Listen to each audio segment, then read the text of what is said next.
మీ బట్టలకి సాఫ్టింగ్ ప్రొటెక్షన్ ఇచ్చే సరైన ప్రొడక్ట్ ఎలిమ్ ఫ్యాబ్రిక్ కండిషనర్.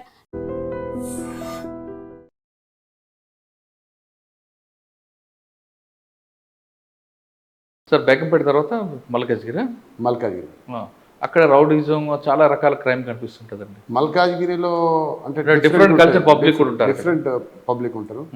అక్కడ ల్యాండ్ ఇష్యూస్ ఉంటాయి, మిస్సింగ్ కేసెస్ ఉంటాయి, పోక్సో కేసెస్, రకరకాల ఇష్యూస్ ఉంటాయి. అక్కడ ఏముందండి క్రైమ్ కల్చర్? అక్కడ క్రైమ్ కల్చర్ ఎక్కువ జనరల్గా ఇవి పోక్సో కేసెస్ ఉంటాయండి. పోక్సో కేసెస్ తర్వాత సార్ మల్కాజ్గిరి పోక్సోతో పాటు మల్కాజ్గిరి టౌన్, మల్కాజ్గిరి పోలీస్ స్టేషన్లోనే లేదా ఆచారం కానీ ఎల్లోప్మెంట్ ఎక్కువ ఉంటాయి. ఎందుకండి ఎలోప్మెంట్? ఇప్పుడు అక్కడ కాదు, మొత్తం ఆల్మోస్ట్ స్టేట్ అంతా అవే ఉన్నాయండి. స్టేట్ అందుకని ఎక్కువ అక్కడ కనిపిస్తాయి. అక్కడ ఉన్నాయి. కారణం ఏంటంటే మేడిపల్లి. కారణం ఏంటంటే పిల్లలను తల్లిదండ్రులు ఎక్కువ పట్టించుకోకపోవడం అండి. తల్లిదండ్రులు చాలా బిజీ అయిపోతున్నారు. ఆ నెపంలో పిల్లలు ఎక్కడికి పోతున్నారు, ఏం చదువుకుంటున్నారు, ఎప్పుడు వాపసు వస్తున్నారు, వాళ్ళ ఫ్రెండ్ సర్కిల్ ఎలా ఉంది, ఎవరితో మూవ్ అవుతున్నారు, వాళ్ళ అకాడమిక్ ఇంట్రెస్ట్ ఉన్న వాళ్ళతో మూవ్ అవుతున్నారా లేదా, లేకపోతే కేవలం వాళ్ళు ఏదో జాయిగా పోయి వస్తున్నారా అనేది మానిటర్ చేయడం తక్కువైంది తల్లిదండ్రులు. ఎందుకంటే because of their busy. Labour ఉన్నప్పుడు లేబర్గా పని చేసుకుంటే వాళ్ళు బిజీ ఉంటుండ్రు. మిడిల్ క్లాస్ వాళ్ళు ఏదో వర్క్లో బిజీ ఉంటారు, రిచ్ వాళ్ళు కూడా బిజీ ఉంటారు. సో పిల్లల మీద పర్యవేక్షణ కరువైంది. దానివల్ల కొంతమంది ఇట్లా చెడు అలవాట్లకు లోనవ్వడం. అంటే అది కాకుండా పెళ్ళైన వాడితో లేచిపోవడం కేసులు ఎక్కువ కనిపిస్తుంటాయి అక్కడ. ఇది సహజం. అది ఎక్కువ ఆ బెల్ట్కి ఎందుకు పరిమితి అయిందండి? అట్లానే ఏం లేదండి, అట్లా డిఫరెన్షియేషన్ అదే అని చెప్పేది. సార్ అక్కడ మీకు బాగా గుర్తుండిపోయిన కేసు చెప్పండి. అంటే బేగంపేట, మదిర ఏ విధంగా గుర్తున్నాయో అలా మల్కాజ్గిరి సబ్ డివిజన్లో మీకు ఏమైనా గుర్తుందా? ప్రెస్ మీట్లో కానీ రికవరీ చాలా ఉన్నాయి. అంటే ఒక్కటే నేను చెప్పగలుగుతాం, చాలా ఉంటాయి. ఒక రౌడీ కేసు చెప్పండి. ఒక రౌడీ కేసు అంటే అది ఖమ్మంలో ఉంది. నాచారం రౌడీ షీటర్కి మీరు ఒక వార్నింగ్ ఇస్తారు, మాస్ వార్నింగ్. అది రొటీన్ కదండి, ఒక్కరనే కాదు కదా. ఎవ్రీ మంత్ ఏదో ఒక రౌడీ షీటర్ని పిలవడం, కౌన్సిలింగ్ చేయడం, వాళ్ళలో పరివర్తన రావాలని, వాళ్ళలో మార్పు రావాలని, వాళ్ళు మార్పు కోరుకుంటే డెఫినెట్గా వాళ్ళ షీట్ క్లోజ్ చేస్తామని, ఒకవేళ మార్పు రాకుంటే వాళ్ళ మీద పీడీ యాక్ట్స్ పెడతామని, పీడీ యాక్ట్ పెట్టిన కేసులు కూడా ఉన్నాయి. వాళ్ళు రిపీటెడ్ అఫెన్స్లో పనిచేస్తే పీడీ యాక్ట్ కూడా వేసినాం. అది కాకుండా ఒక మాస్ వార్నింగ్ ఇచ్చారు నాచారం రౌడీ షీటర్ గట్ట. నేను అంతవరకు నువ్వు ఉండకూడదు, ఒకవేళ నేను ఉండాలనుకుంటే నువ్వు వెళ్ళిపో, లేదు నీకు కష్టమైతే నన్ను ట్రాన్స్ఫర్ చేయించి అన్నారట కదా. లేదా రౌడీ షీటర్ పేరు యాదగిరి. సరే, ఇంకా గుర్తే ఉన్నాయండి మీకు మల్కాజ్గిరిలో? అదే ఇక అన్ని ఫెస్టివల్స్ పీస్ఫుల్గా కన్క్లూడ్ చేయడము. కానీ ఉప్పల్ క్రికెట్ స్టేడియం అదొకటి. అక్కడ దాని గురించి చెప్పండి. మీ లిమిట్స్లో వచ్చింది అక్కడ మీరు విఐపి పాసులు కానీ ఏ పాసులు కూడా చెల్లవు, ఏదైనా రూల్ లా అని చెప్పుకొచ్చారట. అసలు ఏం జరిగింది ఇష్యూ అండి అక్కడ?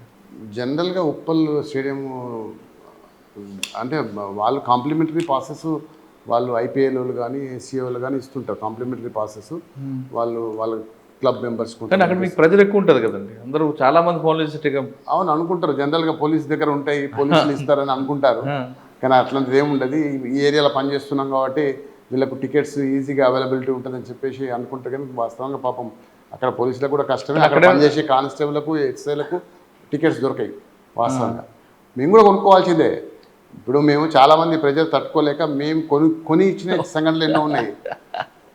ఎందుకో అంతగా అంటే ఇప్పుడు మీలాంటి మురళి లాంటిగా ఫోన్ చేసి, సార్ నాకు 2 టికెట్లు కావాలంటే నేను ఇవ్వలేననే పరిస్థితి ఉండదు కాబట్టి ఏదో తెలిసి అట్లా కొని ఇచ్చేసేది. నేను ఎప్పుడు అడగలేదా మీకు?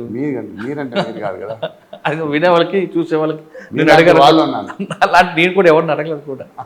మీకే కదా, ఎవరిని అడగలేదు. సరే, ఓకే.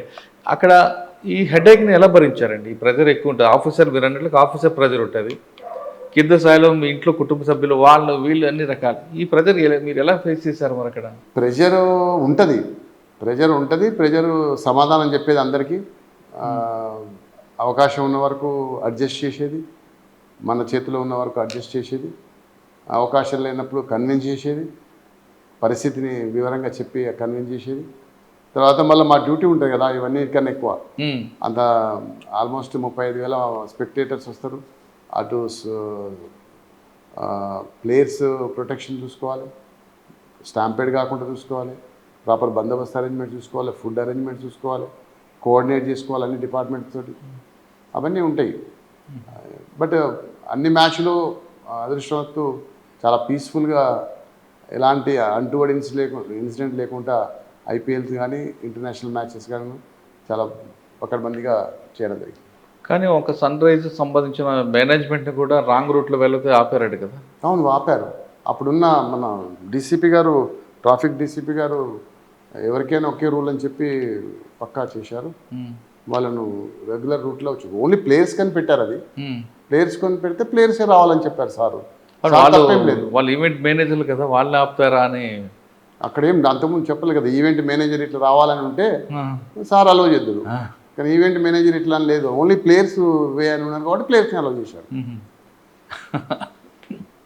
అంటే ఎవరైనా రూల్ ఆఫ్ లా అంతే. అంతే. ఓకే.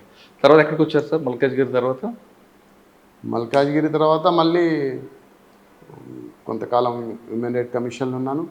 తర్వాత మళ్ళీ ఇంటెలిజెన్స్కి వచ్చాను, మళ్ళీ బాలనగర్కి వచ్చాను. ఓకే, బాలనగర్ వచ్చారు. ఇక్కడ కల్చర్ ఏముందండి, క్రైమ్ కల్చర్? ఒకప్పుడు రియల్ ఎస్టేట్ వివాదాలు, రౌడీజం ఉండేది, ఇప్పుడు ఉందా? ఇది అంతా ఇండస్ట్రియల్ ఏరియా అండి.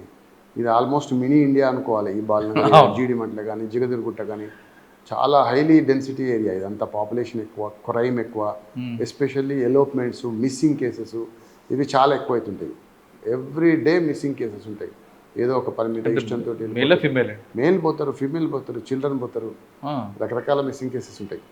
ఇది ఒక ఛాలెంజింగ్ మాకు వాస్తవంగా. మిస్సింగ్ కేసులలో మేము ప్రతి మిస్సింగ్ కేసును కూడా అదొక మర్డర్ అయిందా అనే యాంగిల్లో చూసుకోవాలి. ఆడ సేఫ్గా ఉండేదాకా కూడా మేము దాన్ని ఛాలెంజింగ్గా తీసుకుంటాం. తీసుకొని అట్లాంటి క్రైమ్స్ ఎక్కువ ఉంటాయి. ఇక్కడ ప్రాపర్టీ అఫెన్సెస్ ఉంటాయి. అచ్చా, ఎన్ని ఉండండి మిస్సింగ్ కేసులు ఇక్కడ? మిస్సింగ్ కేసెస్ హండ్రెడ్స్, 200, 300 రిపోర్ట్ అవుతాయి ఎవ్రీ. అంటే అందులో ట్రేస్ ఉంటే ఎన్ని ఉంటాయి, ట్రేస్ కానివన్నీ ఉంటాయి? అంటే ట్రేస్ కానీ కూడా ఒక 20% దాకా ఉంటాయి. అంటే వాళ్ళు ఎక్కడికి వెళ్ళిపోయారండి? అంటే కొన్ని ఎలోప్మెంట్స్ అవుతారు, కొంతమంది వాళ్ళ సొంత ఊర్లోకి పోతారు, అడ్రస్లు దొరికాయి, అడ్రస్లు మారుతారు. అంటే మ్యాక్సిమం అంటే అంత టెన్సే ఉండవు, అంత టెన్సే ఉండదు. సార్ మీరు అది కాకుండా మీరు ఫైర్ డిపార్ట్మెంట్లు, జీడిమెట్ల ఇవన్నీ ఉన్నాయి. ఎక్కువగా రౌడీగా ఉంటుంది కనిపిస్తుంది. రోడా మేసర్ నగర్ అని, జీడిమెట్ల లిమిట్స్, సురారం అన్నీ కూడా. వాటి మీద మీ ఫోకస్ ఏముంది? ఈ మధ్యకాలంలో బాలనగరు, జగదీర్గుట్ట వీళ్ళందరూ రౌడీ షీటర్స్ అందరిని పిలిపించి వాళ్ళకు కూడా కౌన్సిలింగ్ ఇవ్వడం జరిగింది. మళ్ళీ ఇట్లాంటి కేసులలో వాళ్ళు ఆల్రెడీ పాత నేరస్తులను మేము ఎప్పుడు కూడా ఇబ్బంది పెట్టాం. వాళ్ళు ఒకవేళ బై ఛాన్స్ వాళ్ళు ఏదైనా కేసులో ఇరుక్కుండి, మిస్టేక్లో ఇరుక్కుండి రౌడీ షీట్ ఓపెన్ అయినా కూడా మా సిపి గారు క్లియర్గా చెప్పాడు, ఎవరైతే యాక్టివ్గా ఉన్న వాళ్ళే ఉండాలి, యాక్టివ్ లేని వాళ్ళు అందరిని తీసేయండి, షీట్లు క్లోజ్ చేయమని చెప్పాడు. Not only rowdy sheets, suspect sheets కూడా. మన ఫోకస్ అంతా ఎవరైతే యాక్టివ్గా ఉన్న వాళ్ళదే వాళ్ళ మీద పెట్టాలని సార్ చెప్పాడు. సార్ చెప్పిన విధంగా యాక్టివ్ ఉన్న వాళ్ళ మీదనే ఉంచాం. కానీ ఇక్కడ మీకు ఒక ఛాలెంజ్ వస్తుందండి. ఇక్కడ ఎవడు యాక్టివా, ఎవడు ఇదా అని తెలియదు, ఎవరు కొత్తగా క్రిమినల్ అవుతాడో కూడా తెలియదు. అటువంటి కల్చర్ ఉన్న ఏరియా ఇది. మీరు చెప్తున్నారు ఫ్లోటింగ్ ఏరియా, మినీ ఇండియా. వస్తుంటాడు వాడు, ఏదో సడన్గా ఒక క్రైమ్ చేస్తాడు, పారిపోతుంటాడు. ఆ ఛాలెంజ్ ఎలా మీరు ఫేస్ చేస్తారు? రెగ్యులర్గా ఉన్నవాడు అనుకుంటే మీరు ఫోకస్ ఉంటుంది. హైదరాబాద్లో నేరం చేసి పారిపోయి దొరక్కుంటే ఉండడు. హైదరాబాద్ అనేది ఇండియాలోనే కాదు, ప్రపంచంలో బిగ్గెస్ట్ సిటీ. మన హైదరాబాద్లో విపరీతమైన సీసీటీవీ కెమెరాస్ ఉన్నాయి. మన తెలంగాణ పోలీస్లో టెక్నాలజీ ఇనిషియేషన్స్ బాగా వచ్చినాయి. ఏ కేసును కూడా మనం ఆల్మోస్ట్ 24 అవర్స్లో ఛేదిస్తాం. ఇక్కడి నుంచి పారిపోయి అనేటోడు లేడు. అంటే కొన్ని కేసులు దొరకట్లేదు కదా? Rarest rare cases. క్లూ ఉంటుంది, అఫెండర్ ఐడెంటిఫై అవుతాడు, దొరకకపోవచ్చు. అంటే ఈ ప్రాబ్లం సొల్యూషను మీరు చెప్తున్నట్టుగా మినీ ఇండియా కాబట్టి ఫ్లోటింగ్ వాళ్ళ ఐడెంటిఫికేషన్, వాళ్ళ వేరియబుల్స్, వాళ్ళ ఆధార్ కార్డులో ఒక మీరు మెయింటైన్ చేస్తే వాళ్ళకి ఎప్పటికీ ఉంటారండి. ఎవరైతే వీళ్ళు లేబర్ని పట్టుకొచ్చారో వాళ్ళ లేబర్ మేస్త్రి ఉంటాడు. ప్రతి దాంట్లో కూడా లేబర్ మేస్త్రి ఉంటాడు. ఆ మేస్త్రికి సంబంధించి అందరి వాళ్ళకు, ఆ బీహార్ సంబంధించి, ఆ డిస్ట్రిక్ట్ సంబంధించిన వాళ్ళు ఎవరి వివరాలు వాళ్ళకు ఉంటాయి. ఏదైనా చిన్న ఇన్సిడెంట్ అయితే వాళ్ళు కూడా కోఆపరేట్ చేస్తారు.